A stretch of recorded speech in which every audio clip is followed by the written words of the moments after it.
Today, we're talking Baymax, Marvel Studios' Doctor Strange in the Multiverse of Madness, and so much more. I'm Andre. And I'm Jenny. This is What's Up Disney Plus, where we talk all things Disney Plus.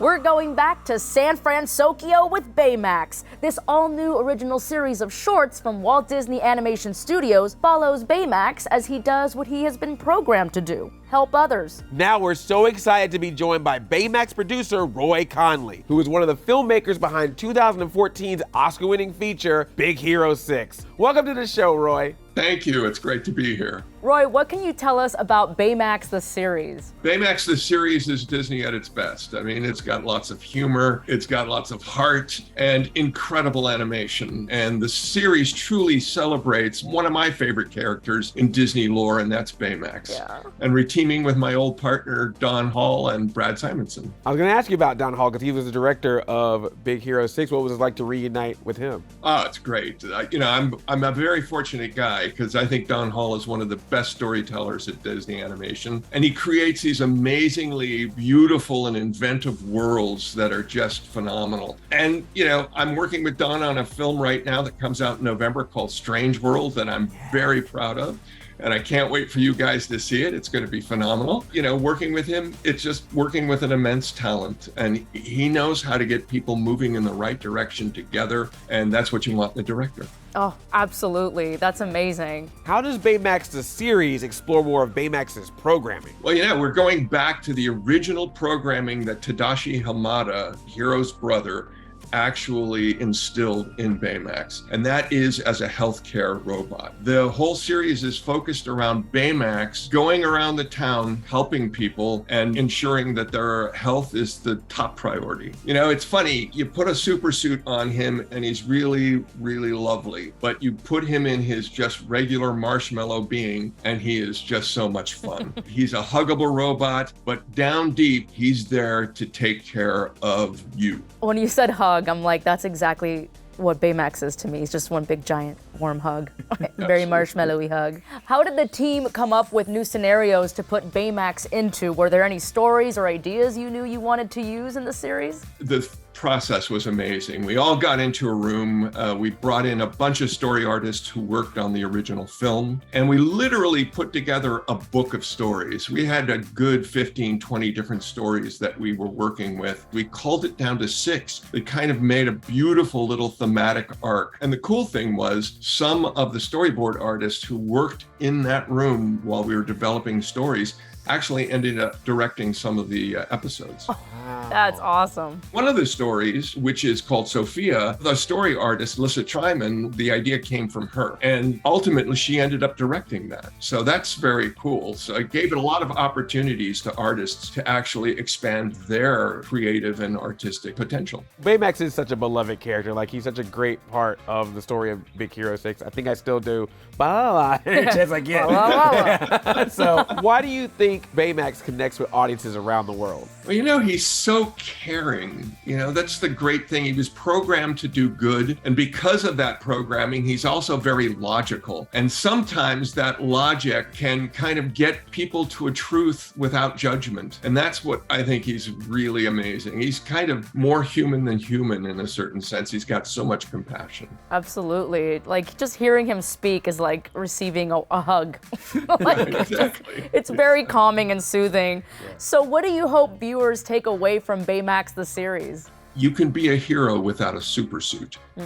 And that's what Baymax is. He's a hero. And it would be great if everybody walked away realizing they can help people too. It really just takes a moment when you see somebody in need to just reach out and say, how can I help you? And if people walk away with that, that's really wonderful. Thank you so much, Roy, for joining us. It's been an absolute pleasure, and I can't thank you enough for bringing back Baymax for more adventures. Well, thank you, guys. I am so proud and so happy to be here, and I look forward to anyone who hasn't seen it yet. See Baymax on Disney Plus. It's out now. And now here's what's new. anything is possible. Light and Magic, a 6-part series about Lucasfilm's industrial light and magic, starts streaming July 27th on Disney+. Witness the wildlife of North America as you've never seen it before. Michael B. Jordan narrates America the Beautiful, an original series now streaming. The biggest, most jawsome shark fest there's ever been. Celebrating 10 years, this fantastic 4-week event is now streaming. Get ready for the time of your life. A summer to remember awaits with season 3 of High School Musical, the series, streaming July 27th. And a round of applause is in order. Congratulations to the cast and crew behind these Disney Plus originals for their Emmy nominations. Jenny, are you packed? Packed for what? We're heading into the multiverse. What do you even pack for that? Definitely a couple pairs of socks. Got it. Marvel Studios' Doctor Strange in the Multiverse of Madness follows Doctor Strange as he travels across the multiverse to face off against a mystical adversary, all while running into some familiar faces and new allies. Now we get to hear from the cast of Marvel Studios' Doctor Strange in the Multiverse of Madness. Hi, I'm Benedict Cumberbatch, and I play Doctor Strange in Marvel Studios' Doctor Strange in the Multiverse of Madness. It's a great film. It's an epic driven by Sam Raimi's visionary take on the horror genre and the superhero genre. He's a fantastic director, bringing you the darkest and scariest Marvel film so far, I would say. The multiverse is really like a funhouse mirror that we can hold up to the characters that the fans really love, Doctor Strange and Lizzie Olsen's Scarlet Witch. It really gives the actors a chance to not only portray their own character, but a slightly altered version of them. They're still recognizable to your previous character, but different enough that it's kind of unnerving and unsettling. People won't quite be able to predict what's coming or who people are anymore. You've got our hero facing all the challenges of the multiverse, including some of his own making. We get to stress test him and turn him inside out and upside down, and meeting various versions of himself, as well as the challenges that the multiverse bring as a whole. But I think one of the things that will surprise the audience is quite how vulnerable Strange is, and how he realizes he is alone at times, but it's much better to work in a team or a partnership than it is to think he can control everything. I'm excited for the audience to see just a mind-bending adventure, really. Yep, mixed with dashes of horror. Just the craziness of the multiverse. I don't think they're really prepared. We're all excited about the multiverse and what goes on in these other realities. And the Easter egg hunt isn't over. There's just far too many in this film as well, so bring a big basket. Yes.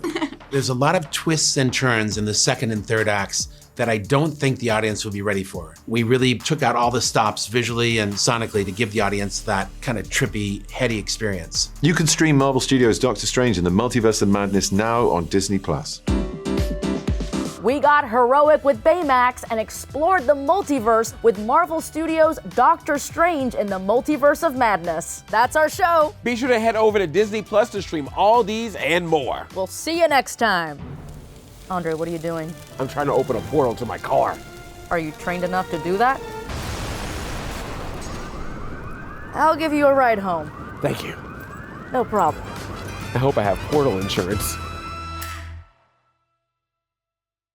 I will find the nearest recreational facility using my state-of-the-art GPS locator. Found it.